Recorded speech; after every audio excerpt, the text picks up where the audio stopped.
Bab 1. Pendahuluan. Latar belakang. Rencana bisnis tote bag lukis ini berawal dari tugas kewirausahaan yang memiliki harapan hasil dari siswa dapat mempraktikkan ilmunya dalam berwirausaha.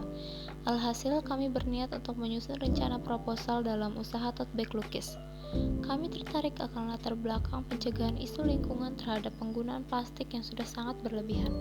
Kami berharap dengan ini kami juga turut membantu dan menyadarkan masyarakat akan penggunaan tote bag sebagai pengganti plastik yang sudah berlebihan digunakan. Rancangan proposal usaha ini akan diulas lebih lanjut pada lampiran berikutnya. Visi dan misi. Visi: menumbuhkan jiwa berwirausaha dan tempat menyalurkan serta mengeksplorasi hobi dalam bidang seni.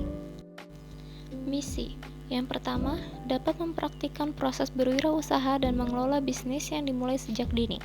Yang kedua, dapat melatih komunikasi dan persuasi dalam melakukan promosi usaha. Yang ketiga, mengurangi penggunaan kemasan plastik di masyarakat. Tujuan dan maksud kegiatan. Yang pertama, mendapat pengalaman dalam mempraktikkan proses berwirausaha dan mengelola bisnis yang dimulai sejak berada di bangku SMA. Yang kedua, sebagai bentuk kepedulian akan penggunaan plastik yang sudah berlebihan. Bab 2. Pembahasan. Profil produk. Produk tote bag ini adalah tas ramah lingkungan yang dapat digunakan berulang kali. Menggunakan hiasan lukisan yang cantik, desain tote bag ini pun dapat di-custom sesuai keinginan pembeli, memiliki ukuran yang pas untuk digunakan sebagai tas jinjing ataupun bepergian. Strategi pasar. Jenis produk yang diproduksi menggunakan kain yang cukup mudah ditemui di lingkungan tempat tinggal kami. Menggunakan cat berbahan akrilik untuk bahan desainnya, harga yang dipatok cukup bersahabat dengan pertimbangan harga tas tote bag lain di pasaran. Analisis SWOT. Yang pertama ada strength atau kekuatan. Di lingkungan daerah kami masih minim diproduksi tote bag lukis dan menggunakan bahan yang aman dapat digunakan berulang kali.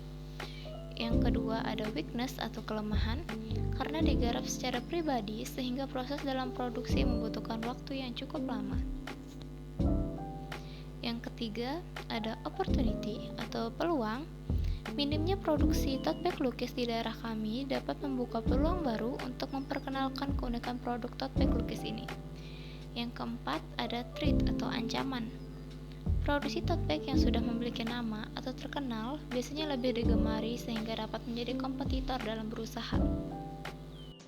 Selanjutnya kita akan ke bab 3, yaitu manajemen produk. Di bab 3 kita akan melihat proses produksi seperti menyiapkan tote bag polos, menyiapkan desain untuk digambar, menyiapkan alat dan bahan, memulai proses pelukis, dan mempromosikan penjualan tote bag.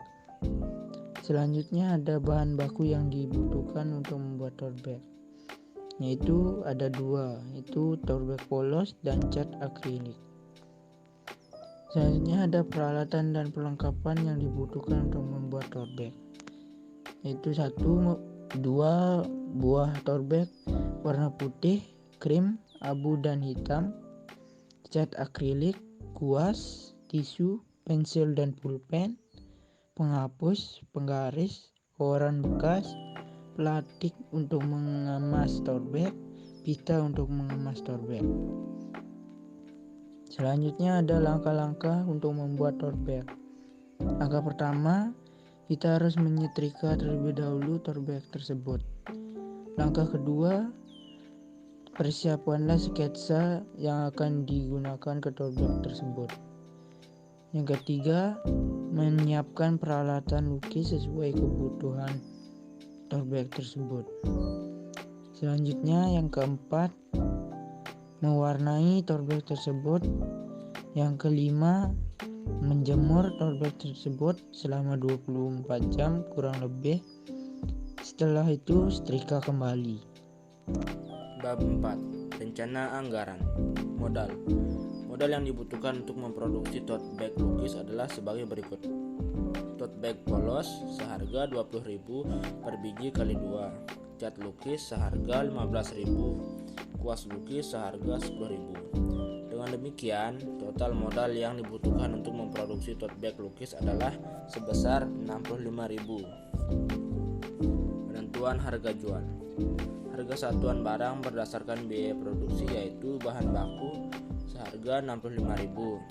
Keuntungan 54% sama dengan 65.000 plus 54% kali 65.000 sama dengan 65.000 plus 35.100 rupiah menjadi 100.100 rupiah.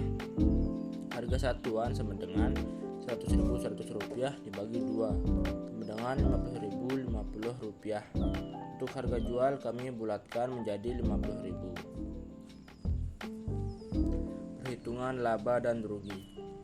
Laba yang diperoleh dari tote bag lukis adalah laba 54% sama dengan modal plus laba menjadi 65% plus 54% kali 65.000 sama dengan 65.000 plus 35.100 rupiah menjadi 100.100 rupiah.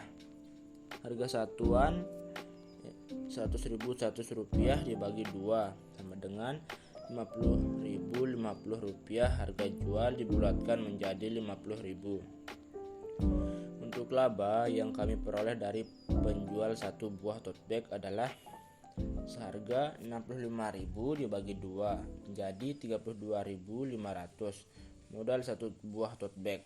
Laba yang diperoleh dari satu buah tote bag seharga 50.000 kurang 32.500 sama dengan 17.500. Bab 5 penutup.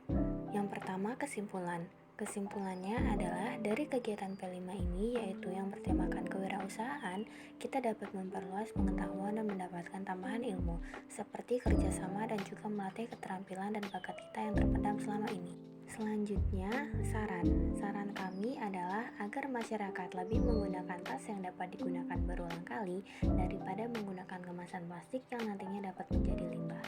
Kami juga mengingatkan agar pembaca dapat mendukung dan menemukan ide-ide bisnis lainnya yang dapat membantu lingkungan dan tidak merusak lingkungan.